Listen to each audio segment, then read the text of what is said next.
Blog Talk Radio.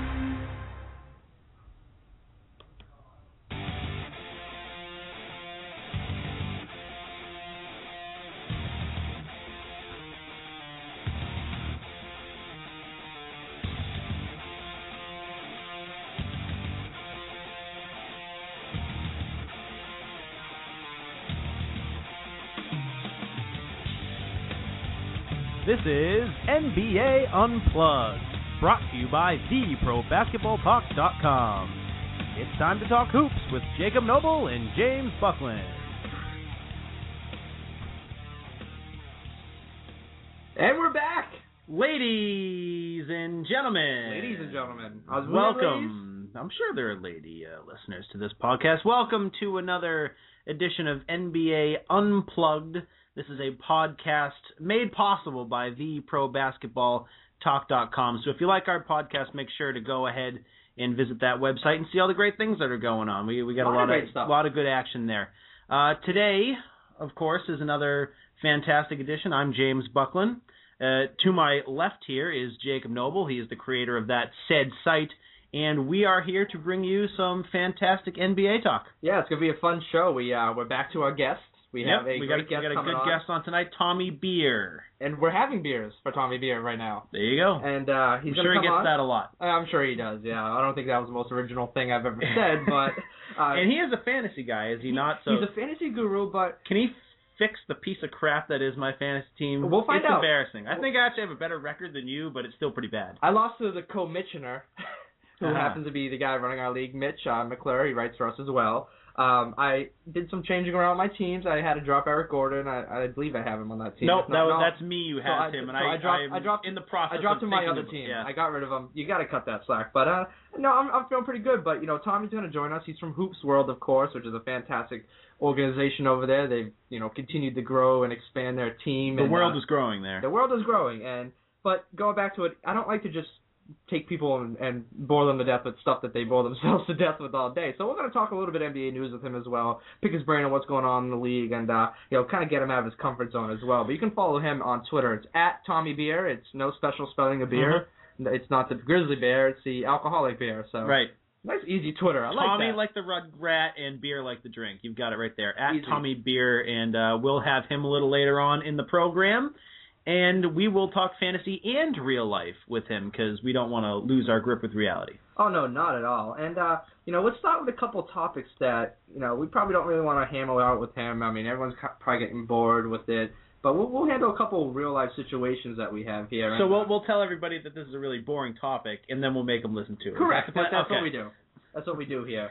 What is this you're referring to? Well, let's talk about the no center spot on the All-Star ballot. Because that's a topic where it's more of opinion, and you don't need an expert for it. So we all got opinions. We all got assholes. So yeah. We'll move forward. We'll move forward with it. It's true. Unless there's some sort of strange condition. I think the big story around that particular ruling this year is now Dwight Howard's displeasure with it that he has expressed. I think he thinks that this is the start of the center position dying. I think it's just the correct move to make right now. Absolutely. To lump centers in with the forwards so it's not so easy to get on the team. If he wants to complain about it, I think he needs to speak up and do it with his game so that he can compete with the other forwards and earn himself a spot. Be better than a 1-4 record, I believe, is what they are right now. So, if you really want to make an all-star team, play good basketball, win basketball games, and if you're really the best center, they're going to vote you in. But you'll be on there as a forward, maybe, you'll be on the team. You know what it prevents? It prevents Jamal McGlure walking around saying, I was an all-star once. Zadrunas Ilgauskas. They're not all-stars. Those spots should go to the other forwards. That's going to give you more forward depth. Whether it be a LeBron or a Carmelo, I mean, those guys are going to make it anyways, but that kind of a player. Maybe Josh Smith finally makes it. I hope so. I'm really rooting for him this year. He just needs to stay healthy. Yeah, I mean, I like the spot, and I know there's been a Twitter debate going on earlier about the dying center position, and is it really a guard position? And I say, yeah. There's only a few, and I think the league has adapted a more smaller lineup for most part. Yeah. You got Chris Bosh playing center. You got Kevin Garnett playing center. Not too many big centers are out there. And you know what? For the people who are complaining about it, get that big center and force the teams to play big to you. Because right now I see the Lakers are a big team trying to play a small game, and it's not working. Yeah, and you'll see a lot of lineups this year, and you mentioned the Heat. They'll certainly be doing that, having Chris Bosh at the center position. You saw it with the Celtics last season. Kevin Garnett moved over to the center. He's been power forward his entire career. But really, positions are sort of an intangible idea anyway. You've got your point guard, you've got your wings, and you've got your bigs, and their jobs are very similar. And I think the most important thing is just to make sure that you have the best 5 players on the floor, making sure that they're not all 6'3", and you've actually got someone with some size who can guard the bigs on the other squad. That's Jeff Van Gundy's most famous quote probably is, the object of basketball is to have your best 5 players on the court at the end of the game, and that's what you want. I mean, it doesn't matter who starts. How many times do you see guys who start and they end up playing 15 minutes just because it's, I don't know why coaches do that, maybe to get out of it. I know Boston's kind of done that lately with Jared Sullinger. He's starting in the power forward lineup, and then they bring it off a deeper bench because the league realizes you got to have a solid 8-9-man rotation. You can have the best 5 like the Lakers, but they have no depth. They have no one come off that bench that's doing anything. And there are certain guys like Manu Ginobili who, career-wide, have come off the bench and played 30 to 35 minutes per game. And I think the idea there is really just you want to have those guys playing against other teams' second unit so they can go out there and be the best player on the floor. If you have the best player on the floor a majority of the time, you've got a good chance to win that night. And I think that's the idea with a lot of these great players that come up to the bench with the less talented player being in the starting spot. I think that's the idea there. Yeah, I mean, so the whole key behind the no center spot in the All-Star ballot is just 2 guards, 3 forwards. Simple as that. Yep. You're a forward whether you're center or not. I mean, you're not going to be putting him at the shooting guard. So I wouldn't mind taking it that step further and going by my method with the points, wings, and bigs, but I think that there's still one more step that needs to be made there to get to that point, I think. But then again, you got all these guards who really aren't points, but are points, and some are points, but not really guards. It gets confusing. But as you pointed out, it's really about getting a 5-man unit out there that can do a lot of things. And with the All-Star ballot, do we really want to have Dwight Howard and Andrew Bynum being the starting centers every single year for the rest of their careers? No, I mean, it's going to get boring after a while. Let's get them some more competition so that we can up the talent that we see in the starting lineup I still foresee center starting. I still foresee Dwight getting the rest. I mean, I don't see anyone unseating him.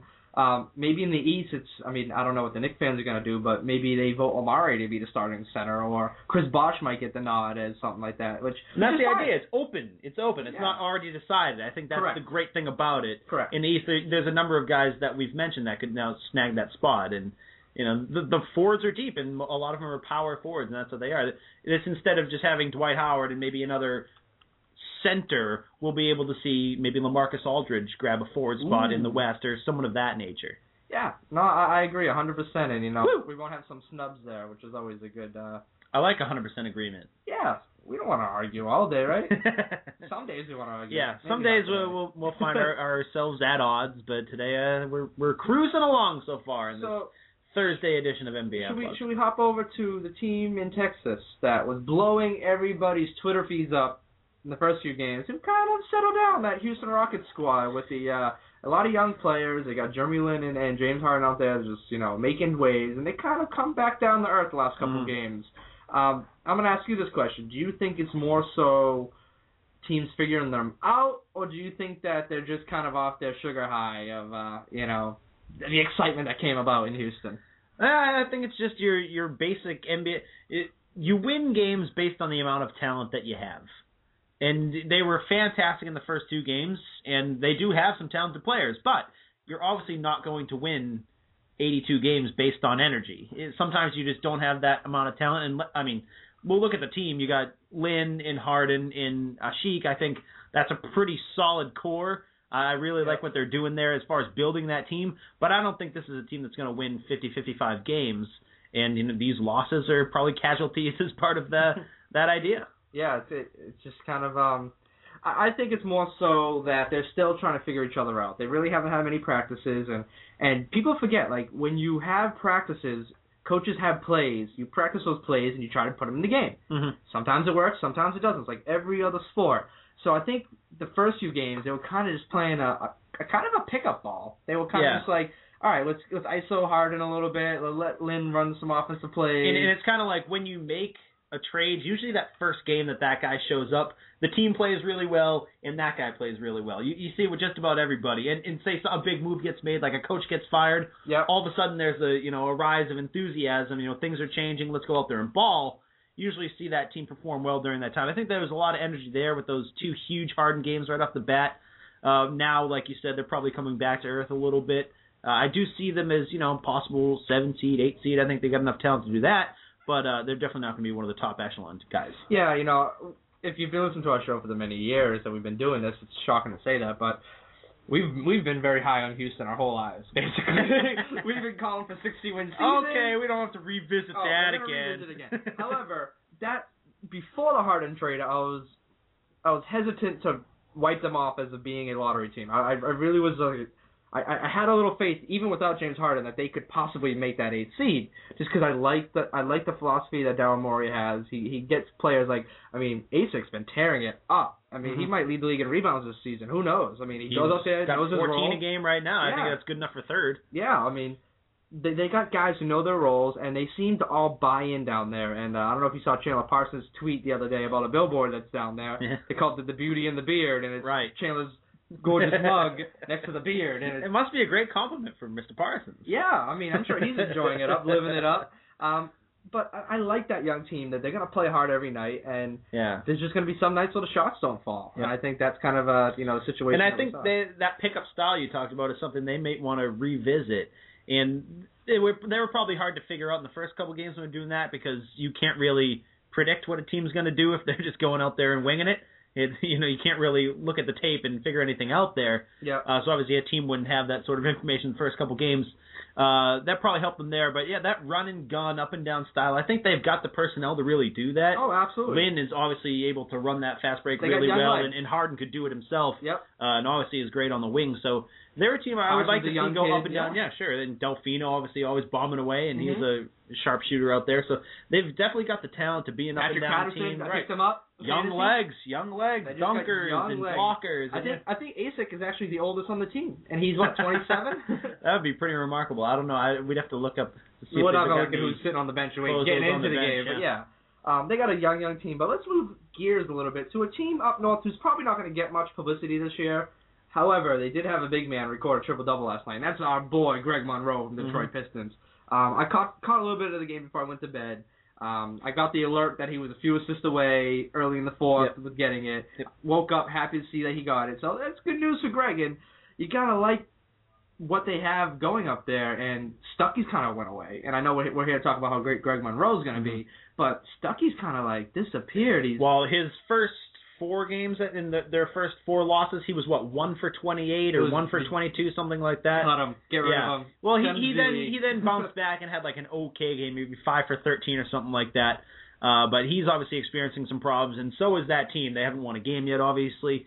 But I like a lot of their young pieces, and they're kind of making me like him, even though I've been a Pistons hater in the past. But I really love Greg Monroe. I think he's one of those natural centers that we've talked about. Oh, this kind of segues all into our show. We got fantasy talk. Yeah. We talk about big guys who could be centers that can dominate the league for teams who are complaining, oh, the center's gone. Well, you know what? Go get that center and let everyone adjust to you. I like Greg Monroe. My question to the Detroit Pistons is, when are you going to unleash the Drummond? Let him go. That's what I'm saying, man. Let him go. I was the biggest Drummond guy before the season. I'm waiting to see him. He's played those preseason games, 15 minutes a game. You know what? And this is going to not sound great for the future of his career, but he kind of reminds me of Stromile Swift. Do you remember Stromile Swift? Who could forget Stromile? Pretty solid defender. He could jump out of the gym. He's still wearing a headband as we speak. I'm sure now. He is, wherever he is, on his couch, wherever he spends his time at night. But yeah, but Drummond reminds me of him, a guy who can dunk crazy, block a lot of shots, jump really high, run really fast, and has great size. Obviously still raw like Swift was. Yep. But I would like to see him develop into something nice, and I'm sure if they continue to lose games like this, we're going to see him a lot down the stretch. Yeah, and talk a little bit about Drummond. I like when teams run their offense through the big guy, and I talked about it last season with the Pacers. I like when the Indiana Pacers run the ball through Roy Hibbert. And I think, especially now that they don't have Danny Granger, we're just segueing all over the place, guys, so stick with us.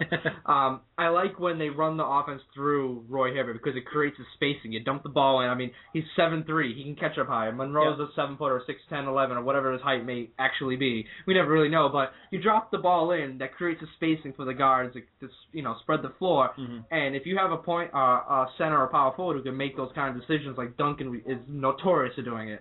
Garnett used to be able to do it early in his career. Is you create the offense and they run through you. Yep. I like when the Pacers did it, and I hope that the Pistons kind of carry that philosophy since they really don't have a point guard. Well, it certainly looked it last night when he picked up 11 assists. So, yeah, I think there are some good signs there in Detroit. Obviously, the big one is Monroe, but obviously a lot of work to be done considering they're 0-5.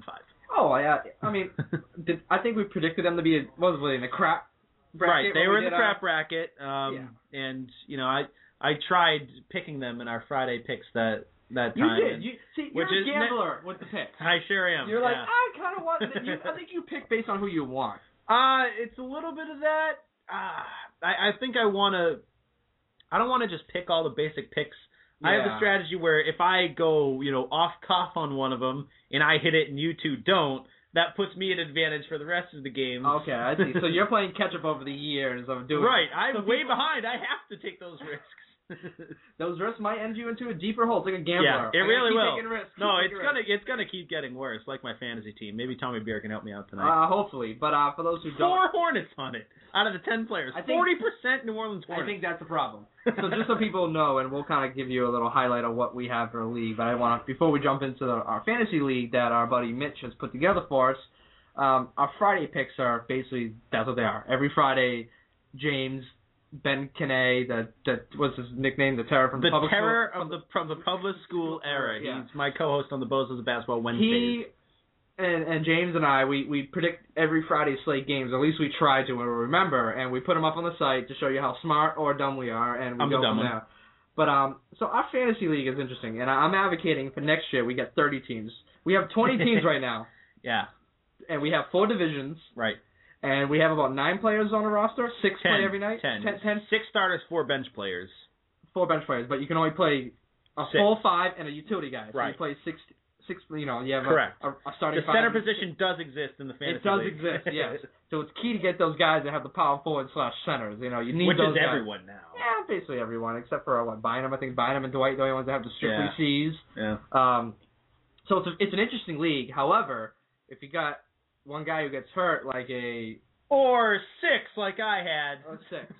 And you make that decision. And what's worse, and we'll talk to Tommy about it, is these medical reports of, I'm out indefinitely. What the hell does that mean? Right. Tell me what that means. And it screwed me over. I dropped Chris Kaman because he was out indefinitely, then he came back and played the next game. I guess that was indefinite at the time. But usually, when I hear out indefinitely, I think it's going to be a long time. A calf issue, those can linger on. Yeah. I thought maybe he's going to be out for a while, so I drop him. And, of course, Ben Kinney, our friend, goes ahead and picks him up, and he's playing great. He's got a field goal percentage of 95. Yeah, Kez is definitely a rat when it comes to fantasy. He texts me daily about trades, and I said yes about 4 of them, and he just won't offer them. He doesn't do it. He was asking me, let me give you O.J. Mayo for Jeff Green before the season started. I said, sure, submit it, and I'll accept it. You'd be absolutely killing him in that trade. And I know, and that's what I'm kind of bummed out about, because he was high on Jeff Green, I'm high on Jeff Green. Apparently Doc Rivers is not high on Jeff Green right now. He called him out on the Boston Sports Radio show today, talking about his effort or his tenacity that he doesn't show, and his heart there. I didn't want to say the pun, but yeah, basically, sorry, everybody. Where's his heart at? Where is his heart at right now? Well, he's a guy who his best time was spent in the starting lineup in Oklahoma City, playing a lot of minutes per game, 35, sometimes 40. If it's a game when they played their starters a lot. He's a guy who he needs to pick up that intensity after a while. He's not a spark plug off the bench, which is what I think Boston's trying to make him right now. Yeah, I think that's probably his biggest problem at this time. Maybe they have trying to make him something he's not. Right, and listen, in the East, you don't have to have a huge power forward, and there's a bit of a revolving door there for the Celtics anyway with Bass and Solinger. You never know which one's going to be in the starting lineup. I would like to see them maybe start Jeff Green there. It could give the kid some confidence and they let him unleash. Start Jeff Green at power forward. You'll probably lose a lot on rebounding though. Celtics already do. Yeah. Garnett is not the rebounder he used to be, and Green obviously can't do the type of rebounding that Solinger is able to do. So that I think you'd lose something there, but you would gain something in the offense. And I think that's an issue that they need to address. Hopefully. My problem with Jeff Green, though, is I don't think he takes it to the rack enough. I think he settles for shots, and he's not the best shooter. His percentages are never, something to warrant the amount of shots he takes opposed to getting to the basket. But I agree with your idea that they should try it. However, it's got to be a matchup base. I mean, obviously, if you're playing a bigger team, that's just not going to work out too well in the early. Right. If you're playing the Lakers and Dwight Howard and Paul Gasol are there, you don't want to have Jeff Green forward. No, absolutely not. Really, no one can match up with that kind of size. No, not at all. So we got about 3 more minutes. Any other hot topic items we want to touch on before we reach out to Tommy? I think we should give him a call soon because I'm very excited to hear what he can do to help my team. Is there anyone so far? We mentioned O.J. Mayo. We mentioned Damian Lillard, or I don't know if we've mentioned him yet, but I would like to. Guys who have been surprising you yet this season? Maybe Anderson Varejao, who's averaging 1 million rebounds a game. But he does that all the time, and he gets hurt and he's gone. And I just got the injury report today for the Cavs. Their 4 best players are all questionable, doubtful, maybe who knows, out indefinitely. That famous phrase that kind of pissed everybody off. So who's your team name? We'll pop it up and get ready before Tommy. This is me and you right here. We're playing each other this week. You are Bozos and Unplugged. Yeah, that would make sense. I'm on both podcasts. Oh, that's terrible. Yeah, that's my team, what you're looking at right now. I'm too embarrassed to actually read that off to him. I'd like to just leave the entirety of the team a secret, and maybe I can ask him some specific questions about it. I'm literally embarrassed of this team. So if you're home, you can write stuff down. And the one thing I have to say, they should be in an IR spot. At least one. Yeah, well, considering I have, had 4 guys with that INJ logo, and now I'm down to 2 only, but I'll probably have to cut those guys as well. Yeah, I mean, my team's okay, but I got Jeff Green and Patrick Patterson who just, some nights to give me stuff, some nights to give me, zeros across the board, and it's frustrating because I got 10 guys. I'm trying to win basketball games today. Yeah, there's not much on the wire, especially in a deep league like ours. There's not much there. We have to go really deep to get a solid guy. I know Etuan Moore is somebody. Some people in the league, I know me and Ben have both been looking at him. So we have to go pretty deep on our waiver wire, and that's probably why our teams are not exactly super impressive because there's just not a lot of deep talent in the league. All right, having said that, I think we're going to mute our mics so you don't hear us getting Tommy. And since our good friend Kez decided to delete our commercials, and I need a little more than 30 seconds to grab Tommy. Let's play the Sixers song. That's what we're going to do. Let's play the Sixers song. This is for you, Philadelphia. Enjoy.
You there, Tommy? Yeah. Hey, Tommy, how you doing? Good. How you doing? We're doing good. So we just played a little our favorite anthem for the 76ers from the 70s, actually, and in the early 80s, so we enjoyed that theme. But we're ready to talk some fantasy hoops with you. Yeah, we've got Tommy Beer from Hoopsworld on the line. Of course, you're listening to NBA Unplugged, and we are going to get into fantasy talk because Jacob and I are both struggling here with our fantasy teams, and I was hoping you can maybe help us a little bit. I'll do what I can, fellas. I promise. I'll do what I can. Just to give you a little update, Tommy, we have a 20-team league. There's 10 roster spots, and 6 people play per night. So you have 4 bench points. So pretty deep. It's a deep league. It's a lot of people, and the waiver wire is thin. An injury kills you, and good luck. Yeah, and that's kind of the first question that I wanted to ask you, Tommy, is what do you do with some of these guys that are getting injured and we don't really have great timetables on their return? Eric Gordon, I think we know, is a mid-December guy. I've got Nene on my team who's really been, they're sort of not telling us much about his status. Do you cut these guys loose, especially if you're in a team without an IR slot? Yeah, I think that's one of the important factors to consider. It really hurts when you draft a guy high like a Danny Granger. I know a lot of people drafted before the Granger news came out, and got stuck with Granger on the team long term. Unfortunately, sometimes it's best to just bite the bullet, because eventually you're probably gonna have to drop him anyway. So bite the bullet, initially, get out of the way, rip off the Band-Aid, and try to make the best of the situation. Especially if you don't have an IR slot, and in particular if you're in a rotisserie league, so it's one of those counting stats throughout the year. If you're in a playoff league where it's going to come down to the final, 3 weeks of the season or 2 weeks of the season or month of the season, if somehow you could finagle a way to keep a guy on your roster, so this way at the end of the season, you can find a way to plug those guys in. But more often than not, I find it's a lot of headaches. I know a lot of people, drafted a guy like Derrick Rose late in the draft, with the idea that they could plug him in late in the season and get stats. But as we know, the downside is you got to sit and that guy's eating a roster spot all year long for you. Yeah, and you make a good point there because, most people kind of forget that the playoffs of the NBA isn't playoffs for fantasy world. We actually play the last couple of months of the season, and then we have the whole situation where teams kind of rest their stars. What kind of advice do you have for people the drafts are over, but picking up guys off the waiver? Do you advise that they stay away from good teams who might sit their stars down the end of the road there to get healthy for the playoffs? Sure. It's always a consideration. I think the Spurs are the prime example of that under Popovich. The Timmy D, Tony Parker, Manu Ginobili historically have rested. It's been, relatively, played fewer minutes relative to the normal production over the last month of the season or so. That's been Popovich's way since he got to San Antonio, and they've had success. So obviously we wouldn't assume that they would change anytime soon. So it's definitely something to consider. As you get closer to the playoffs, and in particular, I try not to let the play. A lot of people say, who's the best, the best schedule for the playoffs, or who are guys I should target for the playoffs. I try to steer clear of that on draft day. Even for football, a lot of times you'll see a lot of guys, try to figure out which running back has the easiest, schedule in weeks 14, 15, 16. The downside with that, and that always worries me, is throughout the year, one of the defenses we proclaim as, as the top-rated defense is real middle of the pack or even low in the rankings. By the time the playoffs come around, Ray Lewis gets hurt and Ladarius Webb's out for the year. So I try not to let that factor into my draft day too much.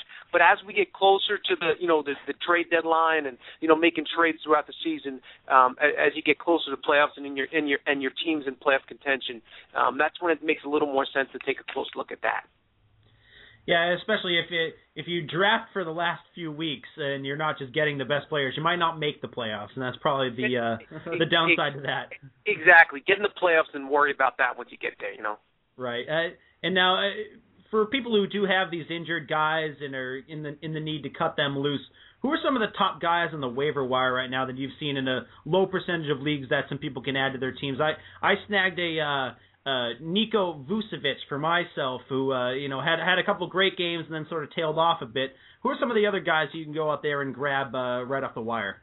Yeah, a lot of in general when I'm thinking about things along those lines when we're trying to find guys that aren't highly owned, I think it always makes sense to right away look at teams that are the poor teams in the league, the teams with the most records. And you mentioned Vucevic out in Orlando, another guy on that Orlando roster to line up Etuan Moore, the point guard. Mm-hmm. For the Magic, it's those type of situations where it's obviously a rebuilding situation. The coach is looking to play young guys, see exactly who he has on his roster. Those are a lot of times where you can find situations where the guys are going to get playing time. They may not be the most talented player. Another example would be A.J. Price out in the Washington Wizards. Guy's averaging about 31 minutes a night. Not a superstar. He's not a great player. But in general, I also think that's kind of a good tip. When I'm scrolling through leagues, and I'm sure you guys are the same way, you're in a bunch of leagues, and, you find out a guy gets hurt, and he's scheduled, he's going to miss 2 weeks or 4 weeks, whatever the case might be.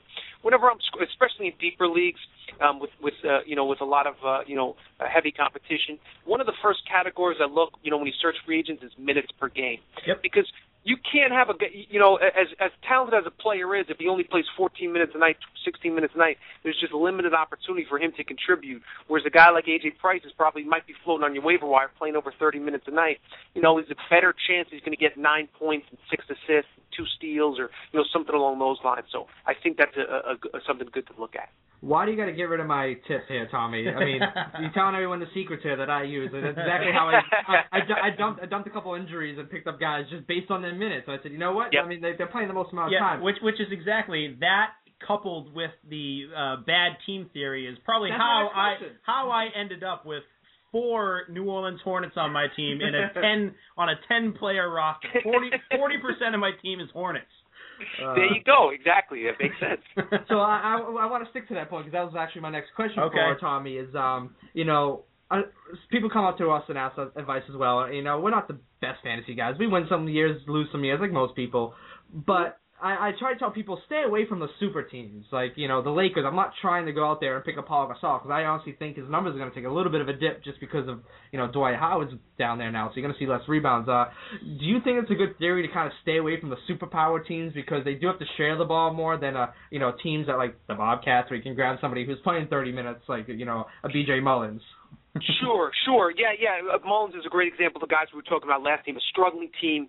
For instance, to your point, if B.J. Mullins was playing on the Heat or the Lakers, there's no way the coach would allow him to take 8 3-pointers a night because it simply wouldn't make sense. But on the Bobcats, unfortunately, it speaks to their talent or lack thereof. That gives them a chance to win. But however, I think you want to. But there is a fine line there. For instance, if you could somehow, draft Wade, LeBron, and Chris Bosh, that's a terrific foundation. 60 points a game, yeah. Exactly. So I think a lot of it has to do, but back to your Lakers point, on the other side of the coin, a guy like Metta World Peace, even though he may play a bunch of minutes, he's a guy that's not going to get shot opportunities. He's probably not going to get a lot of rebounds. So there's 2 sides of the coin there. One thing I try to look at is pace of play. I think when we talk about fantasy hoops, one of the greatest fantasy teams of our generation was that Suns team under D'Antoni with Nash Joe and Marion. Oh God, I mean, and those are the guys. When they can score 120 points a night. If you had that starting 5, heck, even that first 7 guys in that rotation, there's a good chance you're gonna win your league. So I think it's one of those things where on the contrast of that is when the Spurs, when they were talented, when they were scoring in the 80s and at a real low pace of play, you wouldn't want any player other really than Tim Duncan, possibly obviously Ginobili and Parker if you get him at the right price. But I think it has a lot to do with how offensively proficient the team is, how many points per possession, what their type of pace of play is. You try to factor all those things in and see if it makes sense to get a bunch of guys on one super team. Yeah, I remember about a year, 2 years ago, some of those Warriors teams with Stephen Curry and Monte Ellis that were putting up in the 120s, the 130s. They made Darrell Wright a top 5 fantasy guy one year. Exactly. That's a great. A lot of it in fantasy, in any sport, whether it's baseball, football, whatever the case might be, a guy can only produce when he's on the floor. So if you get a guy that's playing heavy minutes for a team that's going to score a lot, that's a guy that's going to be undervalued in your fantasy league by guys that aren't following too closely. So those are guys you want to target on draft day. If you miss them on draft day, target them in trades.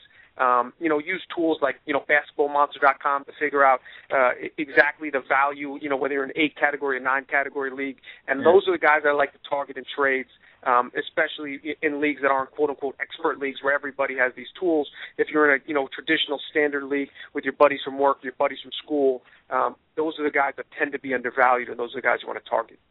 Now, before the season starts, you did a great job ranking all the position players, the centers, the forwards, the guards. So I'm going to ask you, out of your list, give us 2 or 3 players who kind of surprised you and became duds so far. And it's tough to say that because we're 4 or 5 games into the season, but so far, based on your expectations coming into the season. And not just based on injuries. And not based on injuries. Players who are actually out there performing just poorly. Right. Like you said, I think the important caveat is to mention that it is early in the season, so you take everything with a grain of salt. But Darren Williams is one guy. Okay. I had him in my top 10 overall. Hasn't quite lived up to expectations, scoring a little bit less than we thought he would, only around 16 a night. The one thing about Williams, D-Will, that does worry me is that ankle injury. It sounds like he's got some issues with his ankle, and he's even a possibility that he's going to get surgery. It's a matter of when, not if. It sounds like he's going to be able to hold off to the end of the season, but that's something that would obviously worry me. And so a couple other guys, Paul Pierce really hasn't gotten it going. He's been a little disappointing. He's a guy that was in the top 30 for most leagues. Let's see if we Joe Johnson, another guy in the Nets. The Nets are struggling, so maybe there's something to do with the fact that the team isn't struggling, hasn't been scoring quite as much as they thought they would. But overall, I think a lot of the guys in the top 10. Obviously, Al Jefferson hasn't been quite as good as we thought he would, but I think he'll bounce back. Hopefully. There's a couple guys that that got off to a slow week. Paul Millsap is a guy drafted in a lot of my leagues. He hasn't quite lived up to expectations, but I guess in direct answer to the question, there isn't one guy, like a top 50 guy, that has really worried me where I feel I need to panic and try to sell him right now. How about we flip that question now and talk about some of the guys who we thought weren't going to be have that big of an impact, and now are big-time fantasy guys. You want to go maybe and buy low on them, and they're about to blow up. Who are some of the more surprising players? I know we've got James Harden, who obviously ended up on a starting situation and got himself a ton of minutes, and therefore some great fantasy production. Who are some of the other guys who were big surprises this season? Sure, a couple guys that have jumped out at me. O.J. Mayo out in Dallas. I was relatively low on him. I just wasn't sure that he was going to be able to. He obviously inherited the starting job in Dallas, and they've kind of let him do his thing, and he's been quite productive. Coming into last night, he was shooting 51% from the floor, over 66% on threes, and 91% from the charity stripe.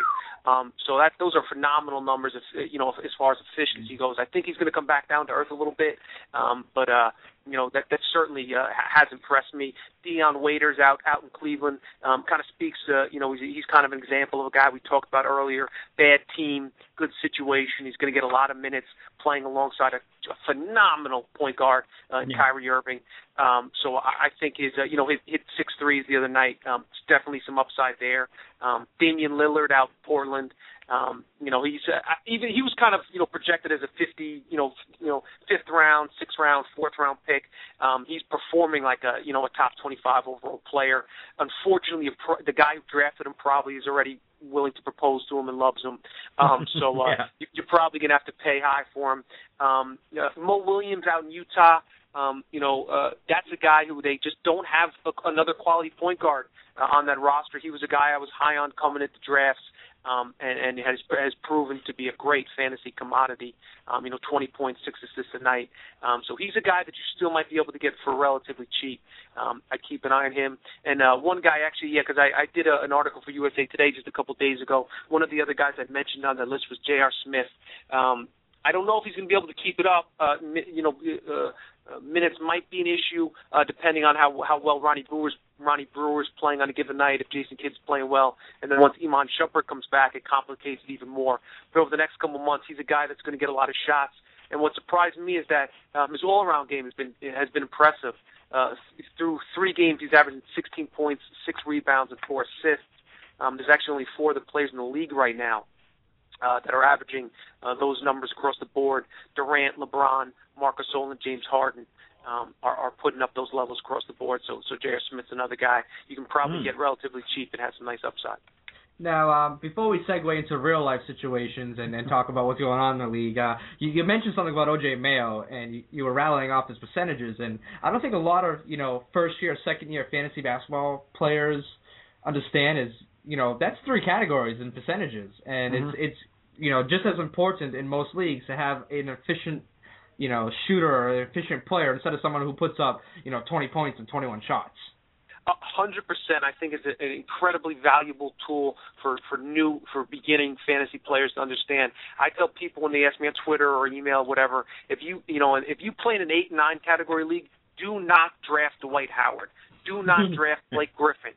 No matter how tempted you are, let somebody else make the mistake, because inevitably somebody will. They'll take them early in the second round, or even to the late second round or early third round. The fact of the matter is, when you look at it at the end of the season, Dwight Howard's 60th overall, Blake Griffin's 80th overall. Yeah. I mean, if you got a guy, because not only do those guys shoot poorly from the free throw lines, 52% or 53%, 56%, whatever the case might be, Dwight Howard's a guy that's going to lead the league in attempts. So he's not only is he going to miss a lot of free throws, he's going to take a lot of free throws each game, which brings your averages way down, and it's almost impossible to win. If you're playing a head-to-head league, it's a little different. But if you're playing a 9-category roto league, you're going to have a 1 in that category if you draft that guy, and you're digging yourself a deep hole. Very difficult to win a roto league if you have a 1 in one of 9 categories. Yeah, and on that topic, I've heard people use this strategy before, and I'm not sure if I've ever seen anybody have it work for them when they decide to just scrap a category and maybe decide to start off with Dwight Howard and then in the second round grab Rajon Rondo and sort of not care about free throw percentage going forward. Have you ever seen that work?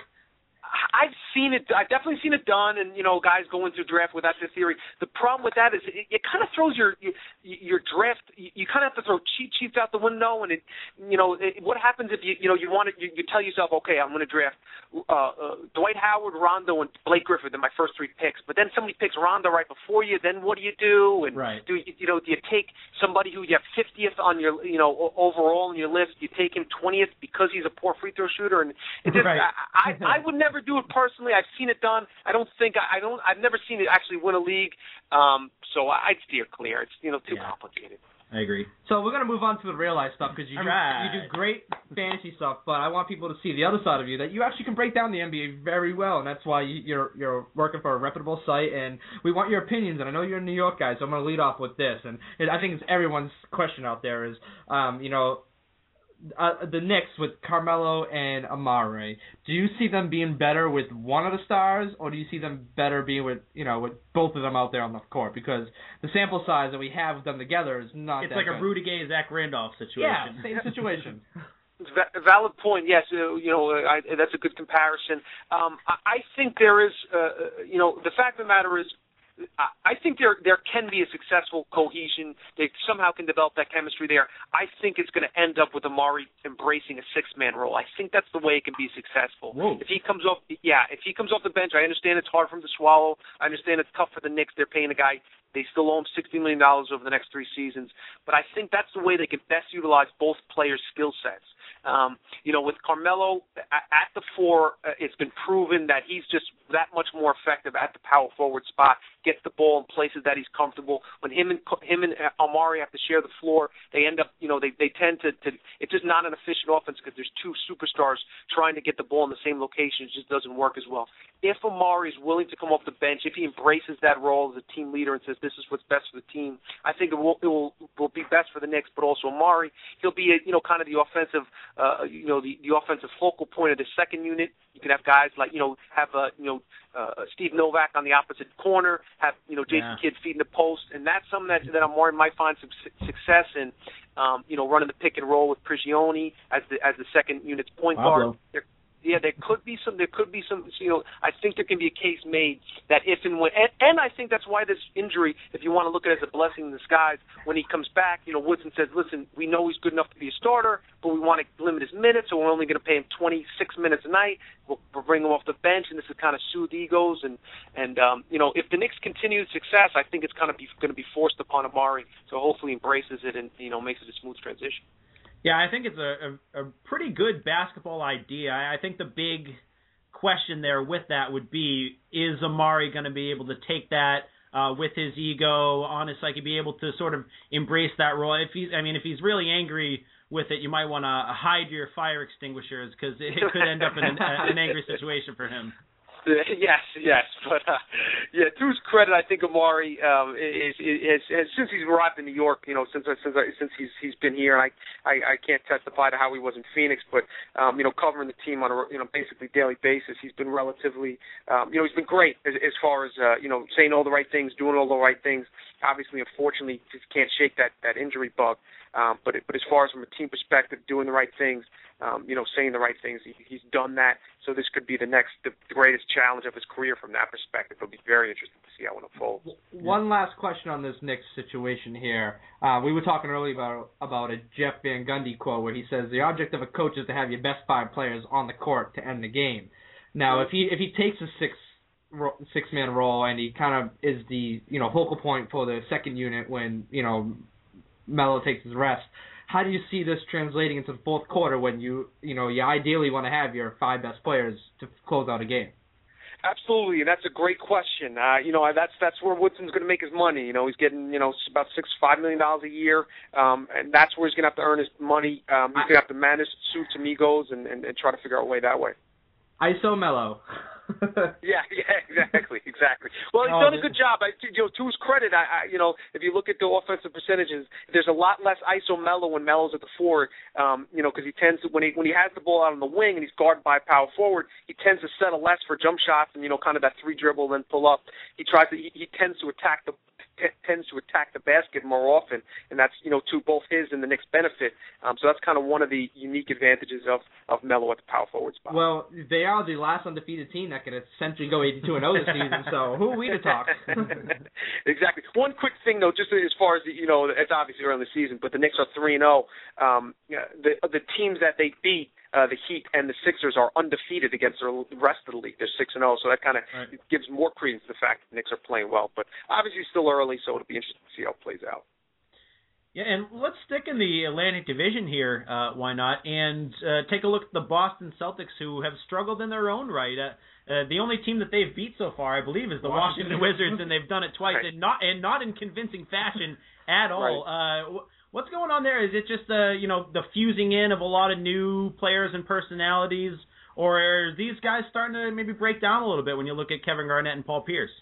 I last year, right around the All-Star break, I think they were, right game over 500, or about halfway through the season, and a lot of people were saying the same things. And I'm sure if somebody was recording me, there's some podcast out there with me saying, this is probably the year it ends. But listen, they got hot. They played well. When the season ended, they brought some momentum into the postseason. And I was just watching NBA TV the other day, and they happened to be showing some of the Eastern Conference Finals. We forget they were up 3-2. They won Game 5 in Miami of the Eastern Conference Finals, coming back to Boston for Game 6. All that pressure on LeBron. So listen, until somebody chops their head off and they really show that they aren't for real, I don't read too much into the regular season Boston Celtics success, because as long as they get into the playoffs, that is not a team you want to face in the postseason with Rondo at point guard, most importantly KG, the heart and soul of that team. If he's healthy, in April, that's a team you want to avoid. And I coming into the season, I like the Celtics a lot of their guard depth. I think they're playing Rondo a little bit too much. They do have some good guards there that should spread the wealth a little bit, and I think they will once Avery Bradley gets back. I think he's an important X factor for that team. But I think they'll struggle. I think the Knicks will actually keep it close in terms of regular season Atlantic Division crown. But I think once the playoff comes, that's a team that any smart team wants to avoid. Sure. So Tommy, you're spitting hot fire at us. So I'm going to keep asking you questions. I mean, I love the Northeast kind of guys because they speak fast and they're intelligent. So I'm going to keep you rolling until you decide to hang up on us. But no problem. Bring it on. Let's talk about the Mavericks' success without Dirk Nowitzki. They went into L.A., kind of shocked people out there. They're playing great basketball, and a lot of it has to do with O.J. Mayo's fantastic percentages. But what else are you seeing with this Dallas Mavericks team, and do you see them sustaining this kind of success even when Dirk comes back? Yeah, I think, first thing you got to mention is Rick Carlisle. I think he's one of the most underrated coaches in the league. Been a phenomenal coach since his days in Indiana. Guided that team, the undermanned team, to a championship, figured out a way to beat the Heat in the finals. So a lot of respect for Rick Carlisle. He's continued to do a great job this season. I think I was surprised a lot of teams had kind of written them off, going into the season. Understandably, once Dirk went down, but even before Dirk went down, they kind of, an 8th seed or the fight for a playoff, playoff competition. I didn't quite see that. I think they have some good talent. I thought Collison is an underrated point guard. I thought he'd do well. He's another fantasy guy that's outperformed expectations. He's been a solid producer for them at the point. Elton Brand, I think, is a good move. He's a little bit dinged up right now, but I thought that was a great move once he got amnestied. Chris Kamen's an underrated solid center, so they have some good pieces, a good coach, so I expect them to continue to play well. And Kamen's a guy who, for fantasy reasons, I'm a little against this year because I drafted him, and then he had that calf issue, and I wasn't sure what to do with him, and all the other guys that got hurt on my team were on the can't-cut list, so I had to let Kamen go, and now he's making me pay for it. I hate that. And how do you feel about, I think we wanted to get into this with you, is the out indefinitely trend that's going on in the NBA this season, where for a lot of guys, they're not giving you a good time frame. Right, yeah. It's a scary situation. It's an unfortunate situation. Really tests the nerves of fantasy owners. It's one of those things. We kind of touched on a little bit earlier, in reference to the Danny Grangers and the Derrick Roses of the world. It's one of those things where if you can cut the guy, if he's out for a month or 2 months, do that, but just make sure you keep an eye on Twitter and whatever fantasy site you trust for your updated sources. And as soon as you start hearing potentially going to practice on Tuesday, went through conditioning drills, sounds like he's going to get back on the floor next week, that's when you want to make a move and scoop that guy back up off the waiver wire so like you said, he doesn't come back and burn you. It's a gamble, it's a risk, but if a guy's going to be out 6 weeks, a month, the other thing is, even with a guy like Derrick Rose, it's from a fantasy perspective, let's say he comes back in early February or, best case scenario in February, he's not going to play 38 minutes a night and average 21, 6, and 7. It's one of those things where they're going to wean him, slowly but surely give him enough minutes, maybe bring him to the bench, then maybe start him, but play him, cheaters minutes, play him, 26 minutes a night. So, it probably won't be till, I had a buddy asked me about Derrick Rose, and I told him, listen, just cut bait. There's unlikely, you're not going to see the real Derrick Rose in the regular season until probably November of 2013. Well, it's funny you say that, hopefully that they will play him conservative minutes because my old radio partner, Brian Geltzeiler, we had this debate. The Hoops Critic. You know the Hoops Critic very well.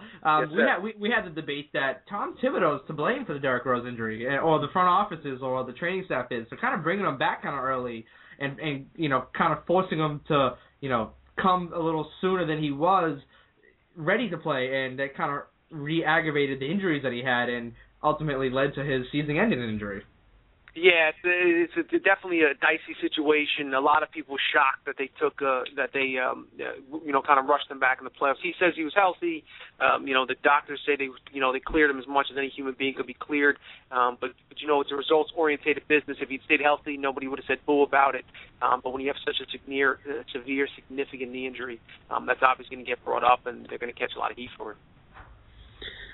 Yeah, and I was a little surprised too that the Bulls, after they had a couple guys who came in and really filled in well for Derrick Rose with John Lucas III and then C.J. Watson, they just let those two guys walk. I was really surprised with that. Yeah, they definitely rolled the dice. I was surprised to see that as well. It's one of those things where maybe they felt that they had maximized their effort and and it kind of reached a ceiling or a plateau where they didn't feel those guys had much of an upside. So they wanted to take a swing and take a chance on some other guys. But the breaking up of that Bulls mob, that bench unit that they had was definitely surprising. So we'll see how it plays out during the course of the regular season. Now, I got one more question for you on my end, and I don't know if James has any more, but let's talk a little bit about the Indiana Pacers, because they, to me, have underachieved drastically. And I know a lot of it relates to Danny Granger, but I felt like a lot of bloggers and media personnel felt that they were deep enough to overcome an injury or two, especially with all the talent they have, a lot of young talent. Kind of talk to us a little bit about what you've seen early on with the Pacers. I mean, they did lose to the Bobcats. Take that as you will. Then a couple, tough losses to the Spurs and Hawks. But talk to us a little bit about what you've seen with the Indiana Pacers. And I touched a little bit earlier when we were talking about big men and Greg Monroe's triple-doubles that I feel like the offense should go through Roy Hibbert before it goes to anybody else on that team. Yeah, I think obviously they're paying Hibbert like a franchise center, so I'm surprised they're not focusing more as feeding him through the post.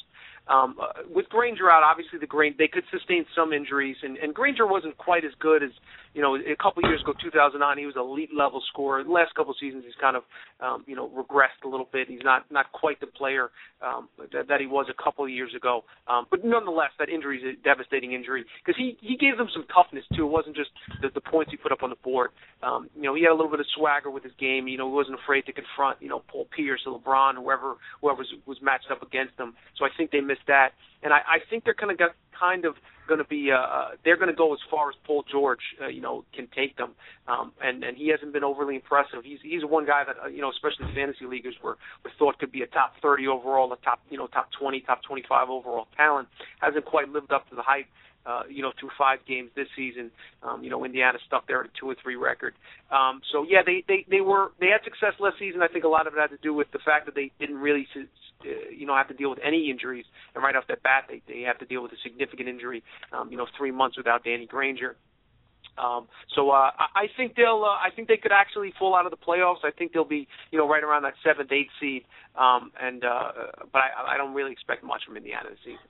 Yeah, I'm sure Paul George's owners were very pleased with his 9 rebounds per game, but they're probably hoping to get more in the point category, especially with Danny Granger out. Definitely. Yeah. And my last question would be just, really quick. I'm sure that you were prepared to do this question. That's sort of the talk of the NBA right now.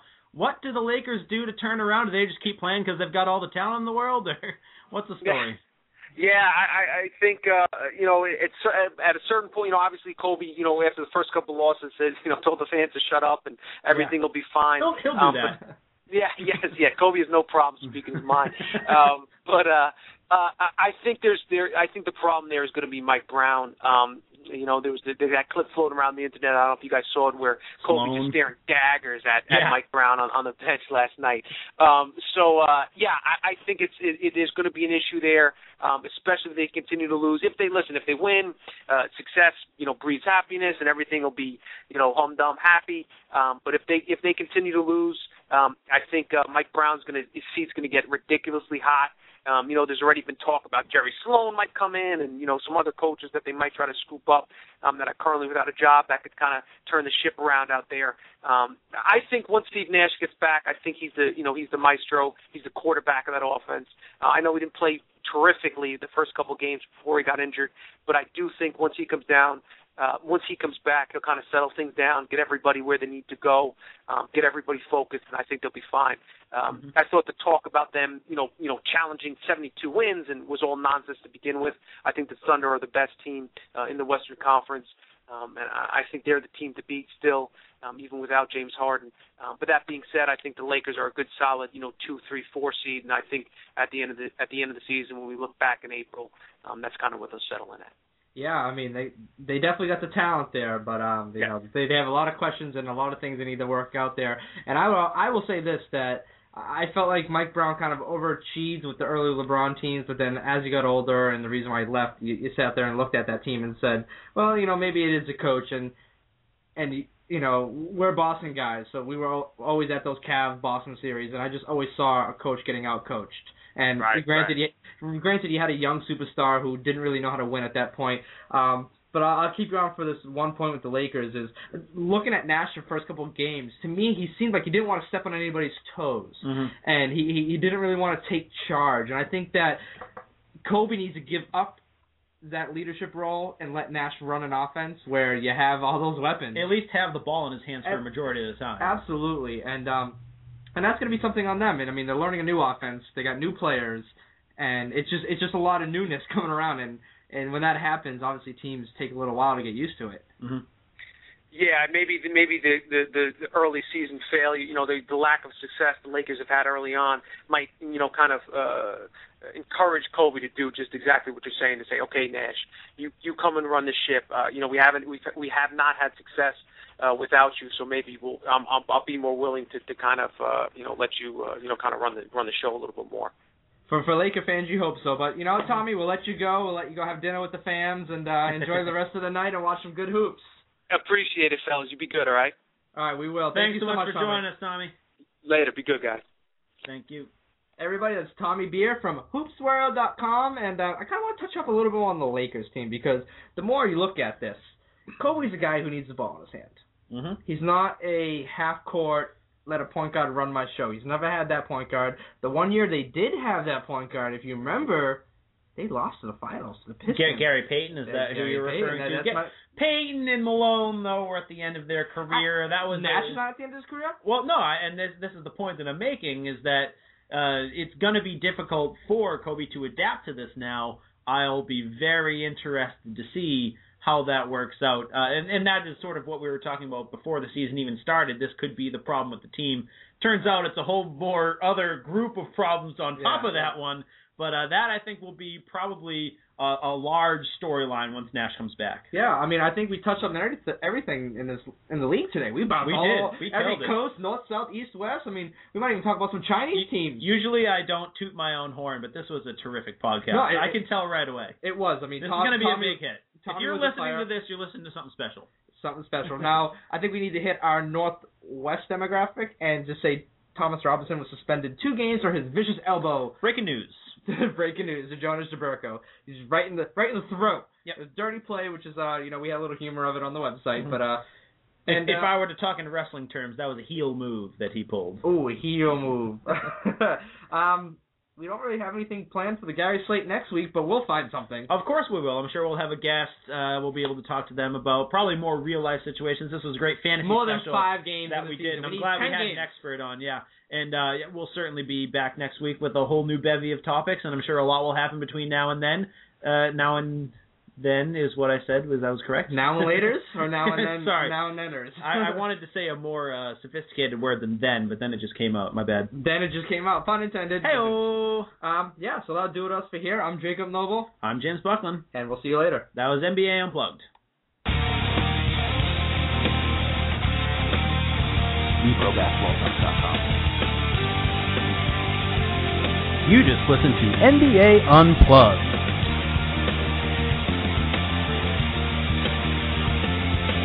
Brought to you by TheProBasketballTalk.com.